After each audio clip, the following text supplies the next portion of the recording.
اللہ سبحانہ و تعالی نے اس امت مسلمہ پر خصوصی جو کرم فرمایا وہ یہ کہ ایسے اوقات دے دیے، ایسے موسم کی جمع دے دی اور ایسے لمحات دے دیے جو بار بار ان کا اعادہ ہوتا ہے۔ اعادہ اس لیے ہوتا ہے کہ دنیاوی لین دین معاملات بھی کرنے ہیں، تو کہیں ایسا نہ ہو کہ ایک نیکی ایک عبادت کرنے کے بعد اس کے بیچ میں دوسری نیکی اور اس نیکی کے درمیان میں یا اس نیکی کی ادائیگی کے بعد اتنا طویل وقفہ آ جائے جس کی وجہ سے دنیا کا اثر گہرا ہو جائے اور یہ بندہ مسلم فکر آخرت سے غافل ہو جائے، ہرگز نہیں۔ تو فرمایا کہ بار بار اعادہ کیا جاتا ہے ہر نیکی کا، فرائض کی اہمیت کو اجاگر کیا گیا، نوافل کے بارے میں بار بار رغبت دلائی گئی، اللہ کا قرب حاصل کرنے کے جو ذرائع طریقے راستے ہیں ان میں دو سب سے زیادہ اہم ہیں۔ وہ حدیث قدسی کے روشنی میں جو متفق علیہ ہے کہ اللہ سبحانہ و تعالی خود یہ ارشاد فرماتا ہے کہ میرا قرب حاصل کرنے کے جو دو اہم ذریعے ہیں ان میں ایک ہے فرائض کی ادائیگی اور دوسرا ہے نوافل کی کثرت۔ فرائض کی ادائیگی اور نوافل کی کثرت، یہ وہ دو اہم راستے ہیں قرب الہی جن سے بندے کو اللہ کے فضل و کرم سے نصیب ہو جاتا ہے۔ تو اللہ سبحانہ و تعالی نے یہ مہربانی فرمائی کہ ایسے موسم، جمعہ کا دن ہر 7 دن کے بعد آ جاتا ہے، ہر ہفتے کے بعد جمعہ کا دن آ جاتا ہے، پیر کا دن مبارک ہے، جمعرات کا دن مبارک ہے، جمعہ کا دن مبارک ہے۔ گزشتہ درس میں ہم نے بتایا کہ نامہ اعمال جو اللہ کے سامنے پیش کیے جاتے ہیں ان کی 3 قسمیں ہیں اور 3 موقع ہیں۔ وہ تینوں موقع ہم نے پڑھے کہ وہ کون کون سے ایام ہیں، کون کون سے موقع ہیں جن پر ہر بندے کے، ہر بندی کے اعمال نامے اللہ کی بارگاہ میں پیش کیے جاتے ہیں۔ تو سرکار صلی اللہ علیہ وسلم یہ فرماتے ہیں کہ میرا عمل جب اللہ کے سامنے پیش ہو میں یہ چاہتا ہوں کہ اس میں لکھا ہو کہ میں روزے سے تھا۔ اسی لیے پیر اور جمعرات کو روزہ رکھتے تھے، پیر اور جمعرات کو اعمال نامے پیش کیے جاتے ہیں۔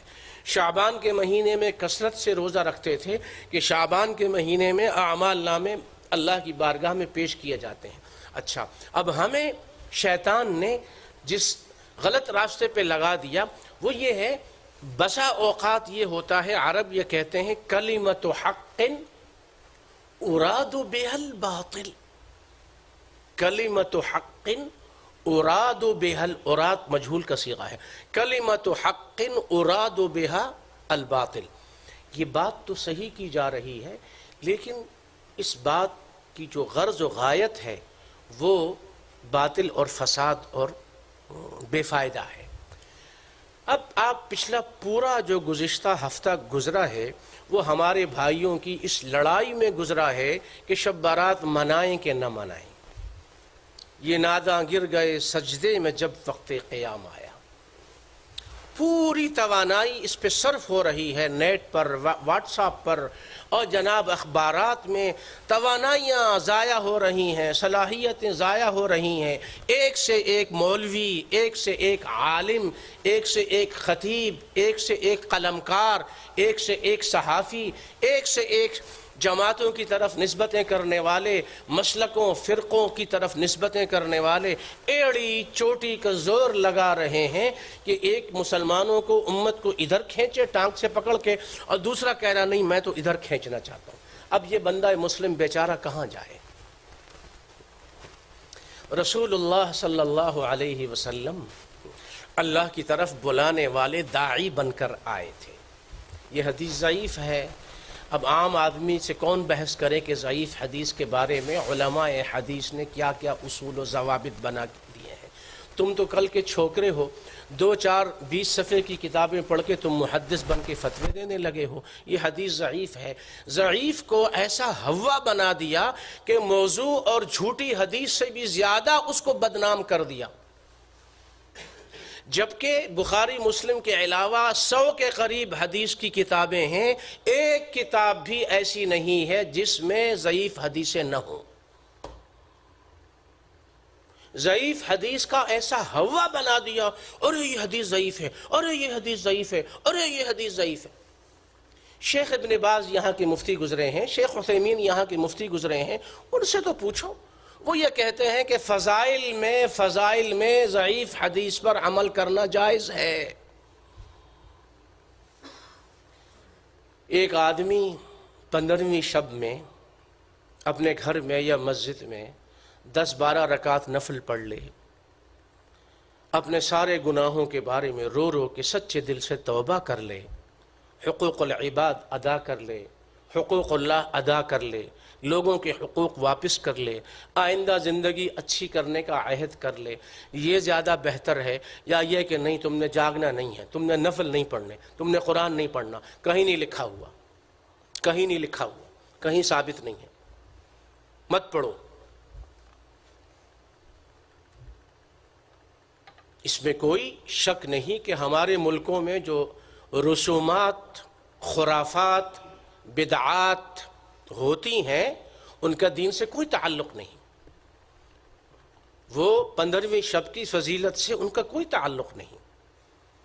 لیکن اگر کچھ لوگ اپنی بے وقوفی کم عقلی میں ایک انتہا پر ہیں تو آپ تو سمجھدار آدمی ہیں، آپ دوسری انتہا پہ کیوں جاتے ہو بھائی؟ 13 سے زیادہ حدیثیں اس رات کی فضیلت کے بارے میں ہیں، 1 یا 2 حدیثیں حسن ہیں، باقی ضعیف ہیں، اور یہ علماء نے ضابطہ بیان کیا ہے کہ 1 سے زیادہ ضعیف حدیث اگر ہو یقوی بعضہ بعضا، ایک دوسرے کو تقویت دے کر تائید کرتی ہے اور وہ حدیث حسن کے درجے تک پہنچ جاتی ہے۔ امت میں کتنی دوری ہے دین سے، تو کسی بہانے اگر یہ اللہ کو یاد کر لیں، کسی بہانے یہ توبہ کر لیں، کسی بہانے یہ اللہ کے سامنے رو لیں، کسی بہانے یہ اللہ کے سامنے اپنی نادانیوں کا، غفلتوں کا، کمزوریوں کا اعتراف کر لیں، کسی بہانے یہ آئندہ زندگی اچھی کرنے کا اللہ سے عہد کر لیں، تو میرے بھائی یہ سودا کیا یہ سستا اور یہ اچھی بات نہیں ہے کہ اب آپ ان کو، جیسے ہمارے دوست سے وہ کہنے لگے بھائی یہ عجیب لوگ ہیں جو بیچارے نماز پڑھنے مسجد میں آتے ہیں تو ان کے سلام پھیرنے کا یہ انتظار کرتے ہیں، جب وہ سلام پھیرتے ہیں تو ایک ادھر سے پکڑتا ہے دوسرا ادھر سے پکڑتا ہے، تمہاری نماز نہیں ہوئی۔ کیوں؟ اس لیے کہ تم نے یوں نہیں کیا، تم نے یوں نہیں، کیونکہ یہ ٹھیکیدار ہیں، اللہ میاں کے وکیل ہیں ماشاءاللہ، یہ تمہاری نماز نہیں ہوئی، تم نے یوں نہیں کیا، تم نے یوں نہیں کیا۔ ہم نے بار بار متفق علیہ حدیث سنائی تھی جس میں یہ ارشاد گرامی ہے کہ قال رجل واللہ ان اللہ لا یغفر لفلان، یہ حدیث متفق علیہ ہے یا غالباً صحیح بخاری میں ہے۔ اس کو کہتے ہیں التعلی علی اللہ، عربی میں کہتے ہیں التعلی علی اللہ، اللہ پر کسی چیز کی تہمت لگانا یا اللہ کے بارے میں کوئی بات کہنا اپنی طرف سے۔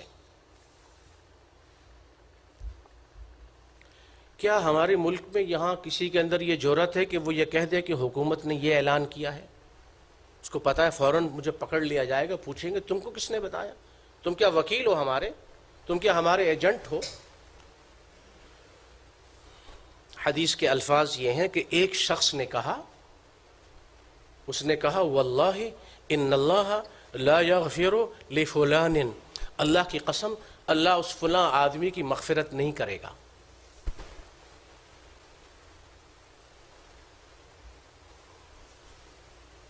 اللہ سبحانہ و تعالی کو یہ بات پسند نہیں آئی۔ اللہ کو اس لیے کہ بندے اللہ کے ہیں، اختیار اللہ کے ہاتھ میں ہے۔ میری اور آپ کی ذمہ داری ہے کہ ہم اچھی بات لوگوں تک اچھے انداز سے پہنچائیں، کسی پر تنقید یا چوٹ کیے بغیر، کسی کا نام لیے بغیر،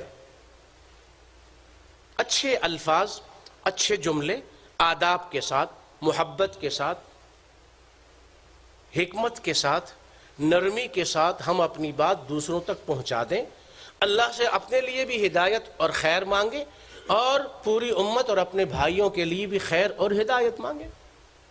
اور بات کرنے کا سلیقہ ہے، بات گو کہ بے سلیقہ ہو کلیم، بات کرنے کا سلیقہ چاہیے، ڈھنگ سے بات کرو۔ تو جب اس شخص نے یہ کہا اللہ کو بڑا غصہ آیا، تو اللہ نے فرمایا من یتعلی علی، ارے کون ہے جو میرے بارے میں ایسی باتیں کر رہا ہے؟ من یتعلی علی، کون ہے جو میرے بارے میں ایسی باتیں کر رہا ہے؟ اچھا اب آگے سنیے، غور سے سنیے جو بات میں اب کرنے لگا ہوں۔ اللہ نے مزید فرمایا، اس نے یہ کہا تھا نا کہ فلاں آدمی، اللہ کی قسم اللہ فلاں آدمی کی مغفرت نہیں کرے گا، جیسے ہم ٹھیکیدار بنے ہوئے نا، بس صرف ہم ہی حق پر ہیں، بس باقی ساری امت گمراہ ہے، سب کا عقیدہ صحیح نہیں ہے، سب جہنم میں جائیں گے، سب مشرک ہیں، سب بدعتی ہیں، سب فلاں ہیں، سب فلاں ہیں۔ ارے بھائی اپنی فکر کرو، قبر میں اللہ تعالیٰ اس کے بارے میں آپ سے نہیں پوچھے گا، قبر میں تو آپ سے اللہ تعالیٰ آپ کے بارے میں پوچھے گا۔ نیکیوں کی تلقین کرو، شرک و بدعات سے لوگوں کو روکو، برائی سے منع کرو، لیکن یہ کہنا فلاں جنتی ہے میں جنتی ہوں، فلاں جہنمی ہے، یہ نہیں، یہ معاملہ اللہ پہ چھوڑو۔ وہ عرب کہتے ہیں دع الخلق للخلاق، کیا کہتے ہیں؟ دع الخلق للخلاق، مخلوق کو خالق کے حوالے کرو، تم کب سے خالق بنے بیٹھے ہو؟ اللہ کے بندے ہیں۔ جب آقا علیہ الصلاۃ والسلام رو رو کے یہ دعا کرتے ہیں ان تعذبہم فإنہم عبادک وإن تغفر لہم فإنک انت العزیز الحکیم،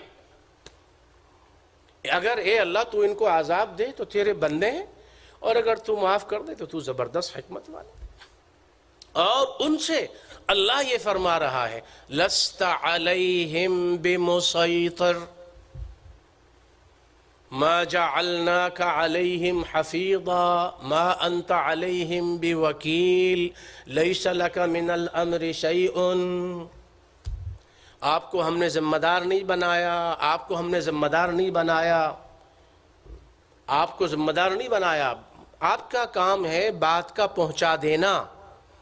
ہمارے بندے ہیں ان الینا ایابہم ثم ان علینا حسابہم، واپس لوٹ کے ہمارے پاس آئیں گے، ہم حساب لے لیں گے۔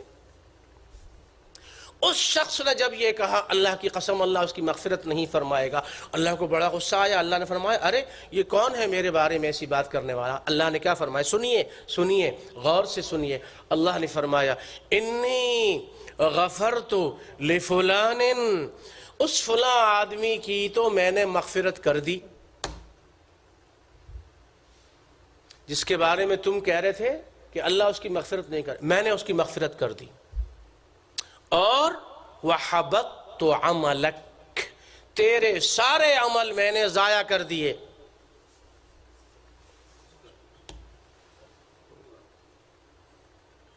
انی غفرت لفلان، فلاں آدمی کی میں نے مغفرت کر دی اور تیرے سارے عمل میں نے ضائع کر دیے۔ تو آپ بدعات سے روکیں کہ یہ بدعت ہے، نبی علیہ السلام سے اس کا ثبوت نہیں ملتا، صحابہ کے زمانے میں خیر قرون میں اس کا ثبوت نہیں ملتا۔ سر آنکھوں پہ بڑی اچھی بات ہے، ہم بھی لوگوں کو یہی درس دیتے ہیں کہ جو چیز صحابہ سے ثابت نہ ہو، خیر قرون سے ثابت نہ ہو، اس کو بدعت کہتے ہیں، اس پر عمل مت کرو۔ سنت الگ چیز ہے، بدعت الگ چیز ہے، لیکن جس چیز کی فضیلت ثابت ہو، اللہ کے بندوں کو اللہ کی بارگاہ میں جھکنے دو۔ سرکشی نے کر دیے دھندلے نقوش بندگی، سرکشی نے کر دیے دھندلے نقوش بندگی، آؤ سجدے میں گریں لوح جبیں تازہ کریں، آؤ سجدے میں گریں لوح جبیں تازہ کریں۔ تو مبارک راتیں اس لیے دی گئیں کہ ان راتوں میں بندہ اللہ کے سامنے اپنی عاجزی کو پیش کرے، اللہ کے سامنے اپنی کمزوری کو پیش کرے، اللہ کے سامنے گزشتہ زندگی میں جو غفلت والی زندگی گزری ہے اس پر ندامت کا اظہار کرے، اور آئندہ آنے والی زندگی اچھے طریقے پہ گزرنے کا اللہ سے وعدہ کرے۔